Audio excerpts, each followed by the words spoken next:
था कि thunder emperor हाइतियान city से सभी को टेलीपोर्ट करके अपने ऑल्टरनेट वर्ल्ड में ले आया था और यहाँ उन सभी के बीच लड़ाई शुरू हो गई थी। मगर लड़ाई के दौरान जिन समझ जाता है कि वो इस तरह यहाँ पर लड़ते हुए इन लोगों को नहीं हरा सकता, इसलिए वो डिंगकुन से स्टार फॉर्मेशन को ब्रेक करते हुए उसका सारा प्रेशर यहाँ गेट ऑफ केओस के ऊपर डालने को कहता है। जब डिंगकुन ऐसा करती है तो इस वजह से यहाँ गेट ऑफ केओस धीरे धीरे क्रैक करने लगा था। अब आगे तो इस पार्ट की शुरुआत में हमें गेट ऑफ केओस को दिखाया जाता है जो लगभग पूरी तरह क्रैक हो चुका था, जहां ऐसा होने की वजह से उसके अंदर से एक एनर्जी रिलीज होती है, जिस एनर्जी के चलते ज़ूलिंग जो कि अभी फीनिक्स फॉर्म में थी वो वहां से दूर फेंकी जाती है और नॉर्मल फॉर्म में आ जाती है। पर जिन और सुप्रीम लुआन वहां पर आकर उसे संभाल लेते हैं। तभी जिन ज़ूलिंग से पूछता है कि तुम ठीक तो हो। इस पर सुप्रीम लुआन बोलती है कि ब्लू सी वेव फॉर्मेशन डिस्ट्रॉय हो चुकी है, इस वजह से अब ज़ूलिंग अपनी स्पिरिचुअल एनर्जी का इस्तेमाल नहीं कर सकती।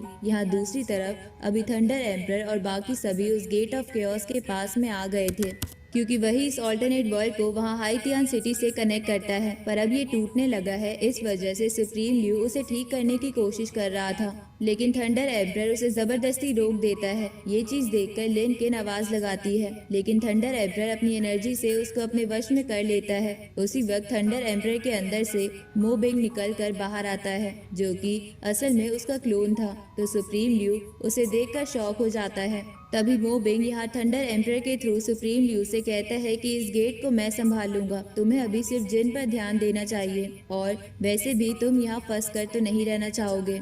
अब उसकी बात मान के सुप्रीम ल्यू वहाँ जिन की तरफ बढ़ गया था। साथ ही लिनकिन और बाकी सभी भी अभी जिन की ही तरफ आने लगे थे। अब लिनकिन अपने एरो की मदद से जिन के ऊपर हमला करती है, पर तभी सुप्रीम लुआन जिन को वहाँ से दूर धक्का देकर उसे बचा लेती है। तो आगे बढ़ने से पहले मैं आपको 1x बेट साइट के बारे में बताना चाहती हूँ। जिन के सामने लिनकिन थी, जिसे देखकर जिन थोड़ा हैरान था, क्योंकि वो जानता था कि अभी वो मोबिंग के दबाव में आकर ये सब कर रही है। अब जिन तुरंत ही लिनकिन की तरफ स्ट्राइक करके उसे वहां से हटा देता है, पर इतने में ही सुप्रीम ल्यू वहां आते हुए लिनकिन को पीछे करते हुए अपनी वाइन्स की मदद से जिन की तलवार पकड़ लेता है। ये देखकर जिन कहता है कि तुम जरूर मोबिंग के कहने पर ये सब कर रहे हो। इस पर सुप्रीम ल्यू बोलता है कि मुझे माफ करना, पर मुझे ना चाहते हुए भी ऐसा करना होगा। अब इतना कहते हुए वो अपनी वाइन से जिन को भी पकड़ लेता है।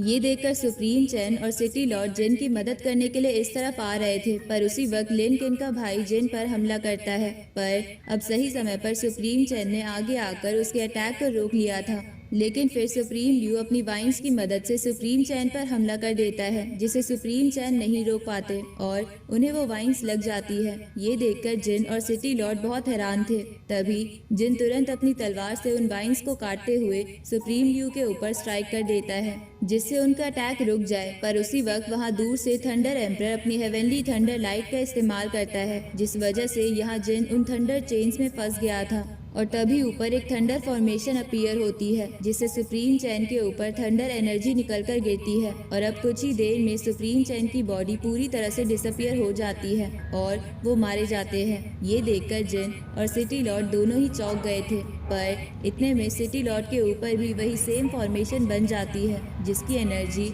अभी सिटी लॉर्ड को भी चोट पहुंचा रही थी। लेकिन अब जिन अपनी एनर्जी को रिलीज करते हुए उन चेन्स को डिस्ट्रॉय कर देता है और इसके बाद वहां से सीधा सिटी लॉर्ड को लेकर दूर आ जाता है। साथ ही उसने अपनी लाइटिंग स्वॉर्ड स्ट्राइक की मदद से उन सभी को वहां से दूर फेंक दिया था। पर इतने में ही सामने थंडर एम्परर की स्पिरिचुअल बॉडी आ जाती है और अभी लिनकिन भी उसके साथ थी। अब उसने जिन के ऊपर हमला कर दिया था, तो जिन उन तीरों को रोकने के लिए गोल्डन डाउ सील क्रिएट करता है और तुरंत ही रिवर माउंटेन मैप को बाहर निकाल लेता है, जिसके बाद वो सिटी लॉर्ड से कहता है कि बस कुछ देर और वेट करो।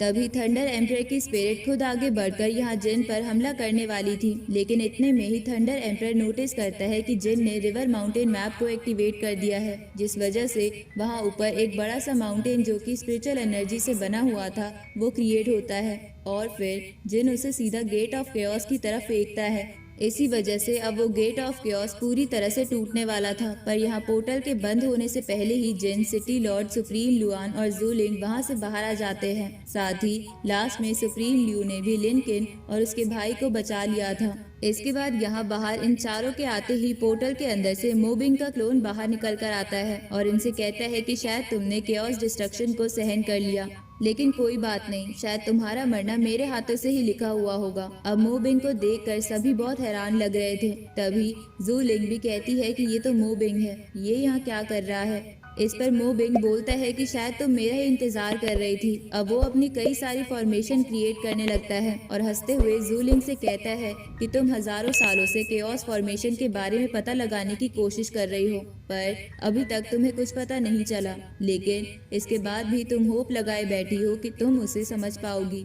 ये सुनकर जिन यहाँ हवा में आकर कहता है कि तुम बस एक मामूली क्लोन हो, आखिर तुम कर ही क्या सकते हो। ये सुनकर मोबिंग को गुस्सा आ जाता है, इसलिए वो कहता है कि भले ही मैं एक क्लोन हूँ, लेकिन फिर भी मेरे अंदर एक एंशिएंट एम्परर जितनी पावर है। तुम जैसा सुप्रीम मुझे कभी नहीं हरा सकता। और इतना कहते हुए वो अपनी एनर्जी की मदद से एक जाइंट स्वॉर्ड क्रिएट कर लेता है। अब वो जिन पर हमला करने ही वाला था और जिन भी अपने अटैक के लिए तैयार था, पर तभी टीचर लू वहाँ पर आकर जिन को रोक देते हैं। साथ ही वो कहते हैं कि इससे मुझे निपटने दो। अब इतना कहते हुए वो आगे बढ़ते हैं और अपने एक ही अटैक से वहाँ मोबिंग की उस तलवार को डिस्ट्रॉय कर देते हैं। ये देखकर मोबिंग बहुत शॉक था, इसलिए वो पूछता है कि आखिर तुम हो कौन। इसके बाद टीचर लू अपने असली रूप में आ जाते हैं। टीचर लू असल में जियामो वर्ल्ड के एंशिएंट एम्परर ली किंग यांग थे। ये देखकर मोबिंग और भी ज्यादा हैरान होते हुए कहता है कि क्या तुम अब तक जिंदा हो। अब वो फिर से हमला करने वाला था, पर तभी किंग यांग यहाँ अपनी 10,000 स्वॉर्ड क्लोन टेक्निक का यूज करते हुए पहले तो मोबिंग के अटैक को रोकते हैं और फिर उस क्लोन को डिस्ट्रॉय कर देते हैं। इसके बाद अब जब वो वहाँ से नीचे आते हैं तो जिन उनसे हंसते हुए कहता है कि मैं पहले ही जानता था तुम कोई और हो, क्योंकि मेरी एंशिएंट स्वॉर्ड से कोई नहीं बच पाता। इस पर किंग यांग कहता है कि तुमने सही कहा, पर मैं कुछ लोगों को जानता हूँ जो इस टेक्निक से बचते हैं। ये सुनकर जिन फिर से हंसने लगता है। अब ये लोग यहाँ से सीधा ही स्मॉल वर्ल्ड के अंदर चले जाते हैं, जहाँ डिंगकुन अभी डीप स्लीप में थी। पिछले पार्ट में वो स्टार फॉर्मेशन को ब्रेक करते हुए डीप स्लीप में चली गई थी। अभी सूनिंग को उसकी बहुत चिंता हो रही थी। उसी वक्त जिन जब डिंगकुन को आवाज लगाता है तो वो आवाज का रिप्लाई भी नहीं देती। अब जूलिंग जिन से कहती है कि एक बार मुझे कोशिश करने दो। अब वो अपनी स्पिरिचुअल एनर्जी से डिंगकुन को जगाने की कोशिश कर रही थी, पर तभी डिंगकुन उसकी एनर्जी को रिजेक्ट कर देती है। इससे जूलिंग और किंग यांग पीछे हो जाते हैं और जिन डिंगकुन को कैच कर लेता है। तभी जूलिंग जिन से कहती है कि तुम्हारा ये स्पिरिट आर्टिफैक्ट ना जाने क्यों पर मेरी पावर को रिजेक्ट कर रहा है, इसलिए मैं तुम्हारी मदद नहीं कर सकती। तभी किंग यांग कहता है कि हमें जियामो वर्ल्ड चलना चाहिए, शायद डिवाइन ट्री की होली लीफ की मदद से हम इसे होश में ला सके। अब वापस जियामो वर्ल्ड लौटने से पहले जिन जूलिंग से कहता है कि हमें हर किसी पर भरोसा नहीं कर सकते, क्योंकि कोई भी कभी भी मोबिंग के साथ हाथ मिला सकता है। लेकिन मैं चाहता हूँ कि तुम जिंग लियो को तुम्हारी मदद करने दो, इससे शायद हमें केओस फॉर्मेशन के बारे में जल्दी पता लग सकता है।